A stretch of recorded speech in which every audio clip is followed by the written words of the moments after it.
Hello, welcome to day 24 of living from your heart in a 3D world, a challenge to bring you back to living from your heart and getting out of this head.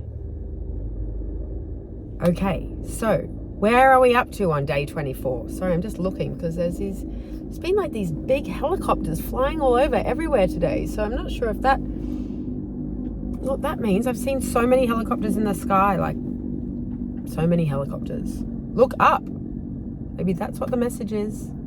Look up, which is what we did. We did say look up the other day when we were remembering to stay in the present moment and just see all the beauty around us all the time, like taking that split second before you do something, just that split second of awareness and changing your perspective on how you're looking at the thing you're doing. And I use the shower as an example. Split second to just jump into awareness when you're in the shower and feeling how amazing the water feels, like running down over your body and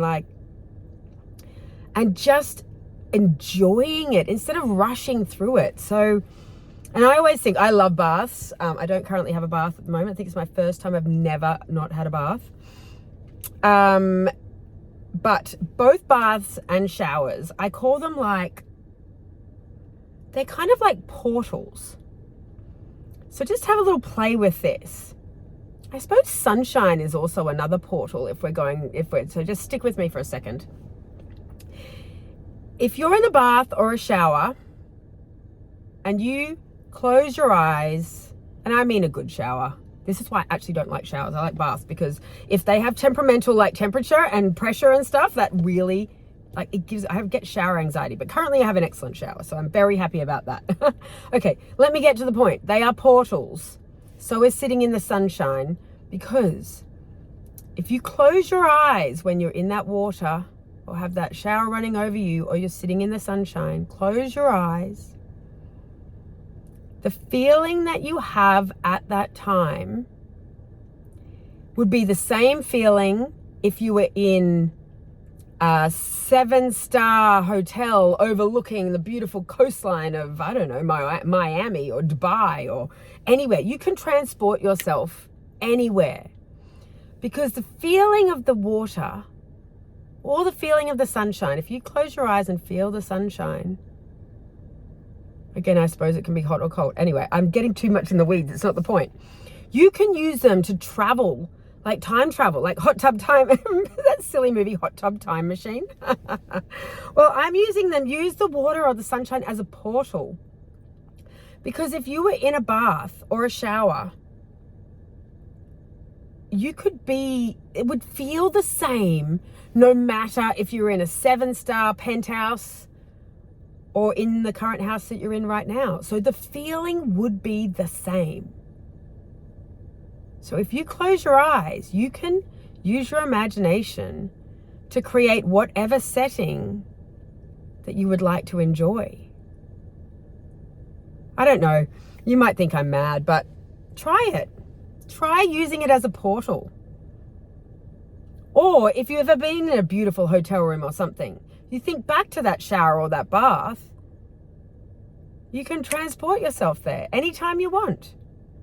I always like to close my eyes and imagine I'm in a bathtub, like in a hotel, like up super high, but it's overlooking like a whole beach coastline.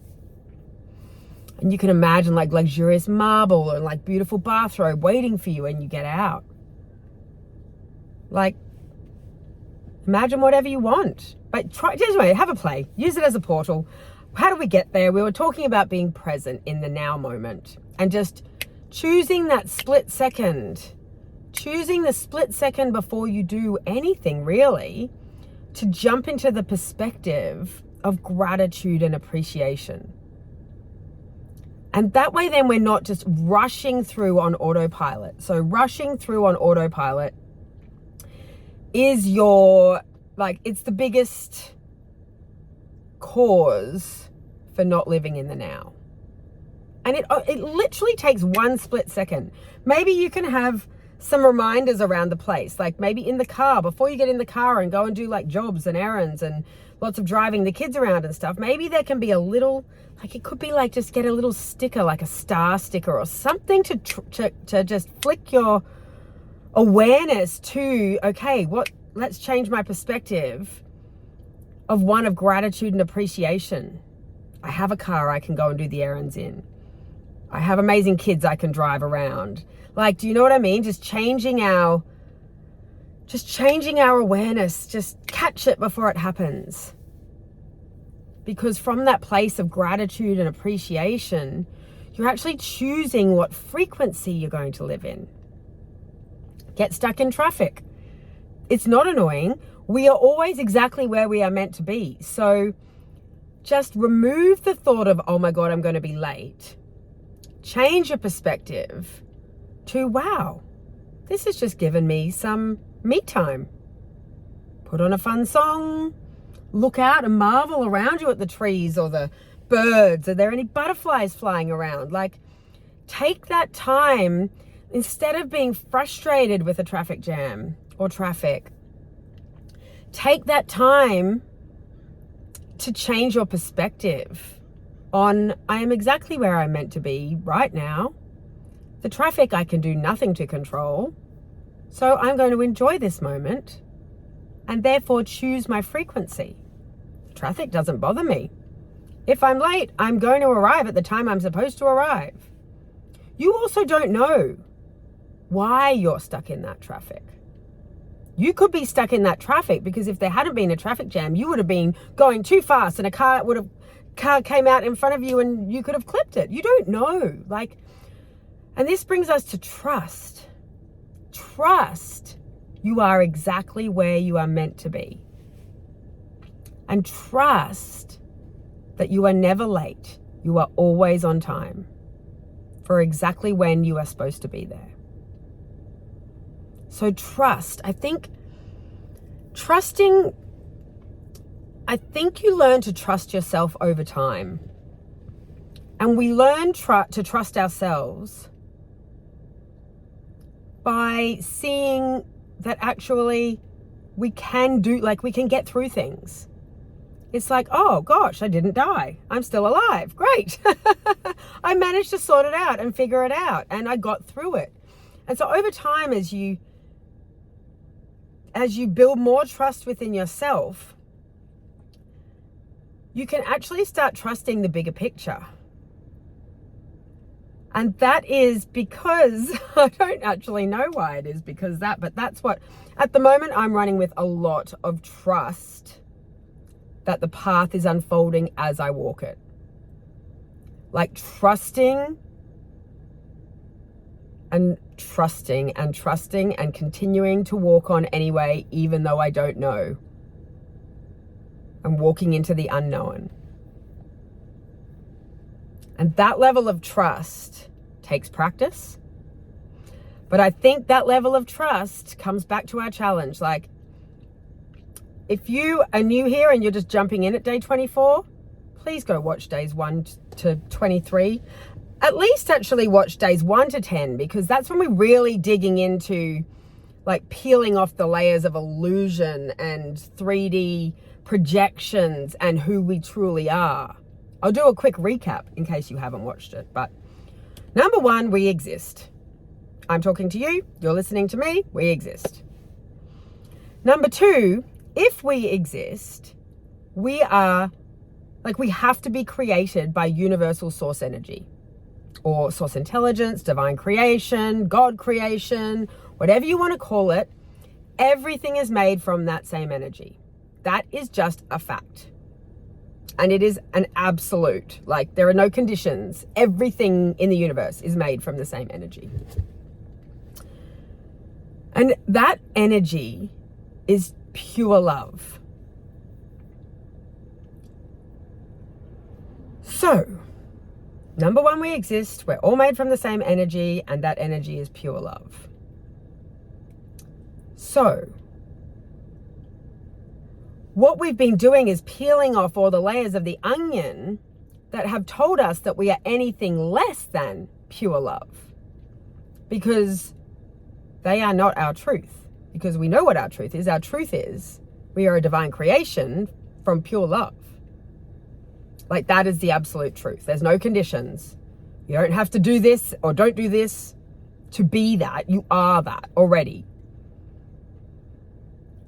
So anything, any of the stories, any of the personality traits you feel you have, anything that makes you feel less than that, pure love, perfection, a miracle, amazing, is not your truth.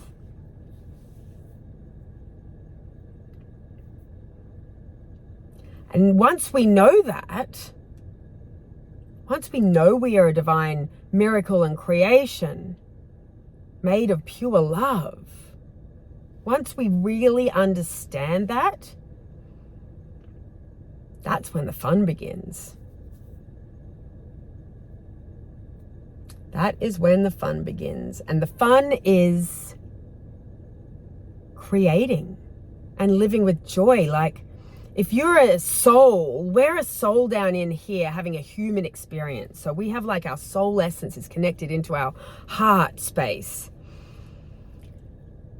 And we're here to like enjoy this human experience. We've been here, you've done this a million times. You have been here, you've done the suffering, you've done all the lessons, all the feelings. It's not lessons is not right. It's like, it's embodying the experiences, and you can't have joy without sadness. Do you know what I mean? You can't have pain without no pain. Do you know what I mean? Like, if you always had no pain, how would you even know you had no pain until you'd felt pain? And then you know what no pain, do you understand? Like, why you have to have felt one to understand you have the other one? If you were happy all the time, how would you know you were actually happy until you actually experienced sadness? Do you understand? Because you wouldn't know what happy was because you hadn't experienced its opposite. So that's what we've been doing. We have been coming here lifetimes and lifetimes to experience the feelings in a human body, like to embody these experiences and feel them. Like, in the divine realm, we are energy, we're formless. We can't experience pain and joy, and like, we can conceptually understand them, but we can't feel them in a human body. And so that's what we've been doing. We've been choosing, okay, maybe I've done enough of this one. I'm going to come down and choose this lifetime. I want to experience X, Y, Z. And we choose like what family we're born into, what siblings we're going to have. We choose this so that they can help us craft the experience that we've chosen for this lifetime. So if you're here, and we now know our truth of who we are, and this is the lifetime where everyone gets to know our truth. This is the lifetime where the veil gets pulled up and we get to really know our truth and create our lives at the same time. Click, click, click. I don't know why I had to click, but anyway, we clicked. This is that lifetime. So if you can choose anything, now we know our truth. Like, and I'm going to bring it up again because I always bring it up, but it's City of Angels. Nicolas Cage, he's the angel, and he's like so, well, would we call it obsessed? I don't know if obsessed. Like, he's so interested in Meg Ryan, the human, and he actually gives up his angel powers to come down to earth so that he can like feel what it feels like to be in love with the human, because angels, they come from pure love, but they don't know the human feeling. Like, they conceptually understand it, but they can't embody the feeling. So now, but he doesn't forget who he is. We've all chosen to forget. So then we have to go through experiences that then remove the veil, but everyone's having the veil removed. It's all coming off. You're going to know your truth. Well, watch days 1 through 23 and you'll be, if you don't know your truth by then, because we are all the same. There is only one truth. The truth is that you are a divine creation of pure love.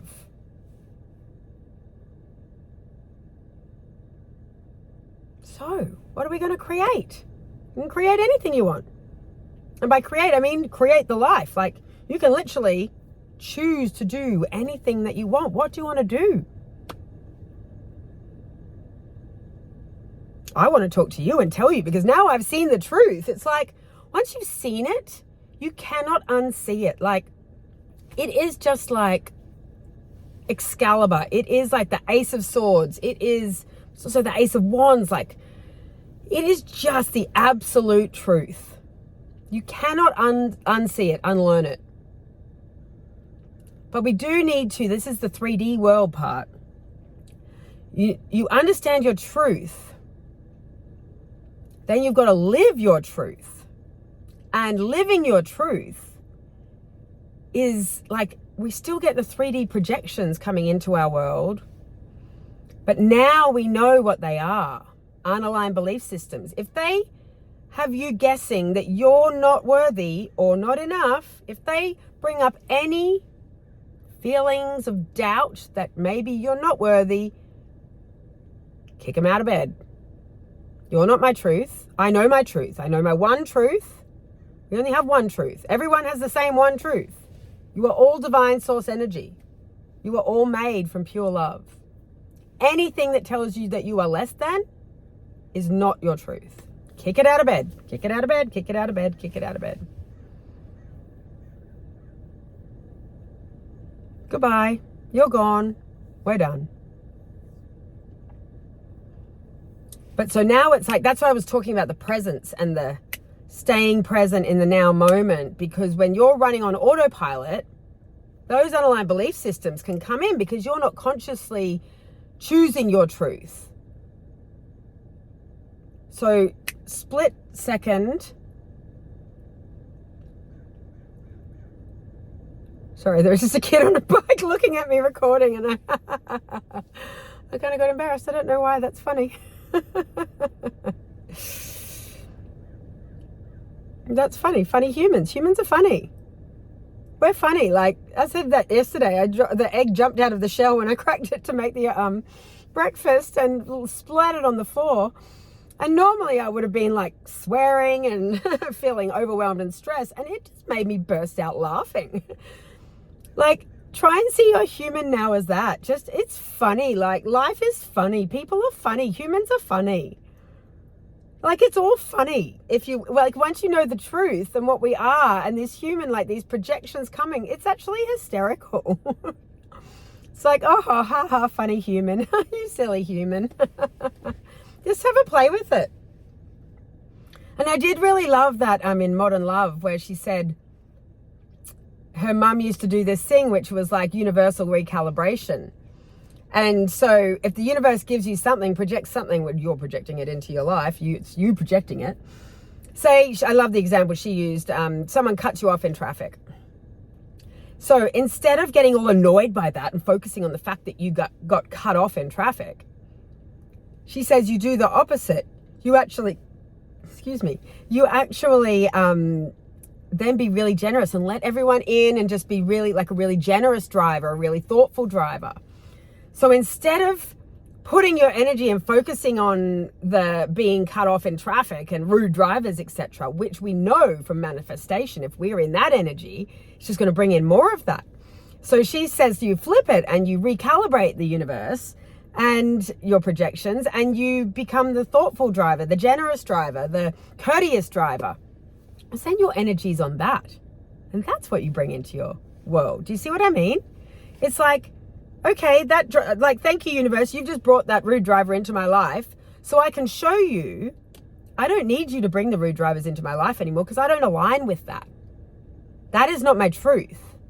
I don't need to get all angry and frustrated by that driver. My truth is that I'm flow. I'm easygoing. Like, whatever. Okay, here you go. People drive in front of me. Like, I'm in the flow. I'm exactly where I'm meant to be, and I'm going to stay in that energy. I'm going to choose that energy because, number one, I'm aware. Number two, I know my truth. And number three, I don't need to align with the fact that I bring rude drivers into my life, into this life that I am creating. That's the trick. That is the trick. It's like I align with my truth, which is I'm a universal divine being. Like I'm going to let all the people in the traffic because this is fun. Life is fun. I don't need to go down to the angry driver anymore. Like I can see it now. Do you see what I mean? Like that, even just saying that in that way to you guys just then, that was like a big aha moment for me. I love speaking to you guys. This is my passion. I am passionate about speaking to you guys about this because as I'm talking with you, I'm telling you what I'm realizing more things. And it's just flowing on and flowing on and flowing on. It's just magical. So universal recalibration. Because there is, the law of manifestation is whatever okay. I'm going to say this in two ways, but you match the frequency of what you bring into your world. So if a rude driver comes in across you and then you align your energy with that rude driver, what are you going to get more of? Rude drivers. But if a rude driver comes in and you're like, I know my truth. I'm going to be a kind, courteous driver. I'm not going to that energy. I'm choosing the other energy, please. And that way then you stay at the energy you were at before. It's like the 3D projection comes in. It's like, I can't be wobbled. I know my truth. I don't need to go there anymore. Because you know your truth. Before we were on autopilot, we'd be like shouting and swearing and revving up and like you'd be getting like that would make you angry. Now it's just funny. People are funny. People are funny, actually. They're so funny. I just love watching people. They just crack me up. Do that. Just go and sit like in I don't know, somewhere where there's people walking around and doing things and just observe. They're really interesting. I quite enjoy it. Anyway, okay, so I'm just going to keep the rest of the month, the rest of the 31 days, I'm just going to keep coming on here and saying things in different ways. There's the guy on the bike again. Different ways, because I think the more we hear it in different ways, the more like you just got to hear it that one way, because once you hear it that one way, you're done. Once you know it, you know it. It's really like, and once you know it, like there is no other truth. It is the absolute truth. That is it. That is all you need to know. Literally all you need to know. Oh, that was the other thing I was going to say about manifestation. I'll jump in quickly to say that. Is that you don't actually align your frequency to your highest timeline. You already have your highest timeline frequency. You don't need to build up your vibration. You don't need to get higher, if it makes sense. You've already got that in you. That is your soul essence, is vibrating at the highest possible frequency. But it's the lower frequencies that are blocking what you want to come to you. So they're actually blocking it in front. So when we do the little exercise I just said about the universal recalibration, that's when we remove that lower energy. See what I mean? Does that make sense? So then that energy can dissolve. It's okay. No, she doesn't align. She doesn't have that belief system that like that rude and people get in her way. She doesn't have that because she knows her truth. So that will just dissolve. See what I mean? Now when these come up, universal recalibration, dissolve that frequency, and you're going to get closer in to your ultimate highest timeline frequency, because you're dissolving the other ones away, because now you know who you are, now you know the truth. You don't need to subscribe to that anymore. We don't need to hook in, as they call it. You don't need to give it any energy. You don't feed it, it won't come back. Yeah, if you don't feed it. Okay, I love you lots. Bye.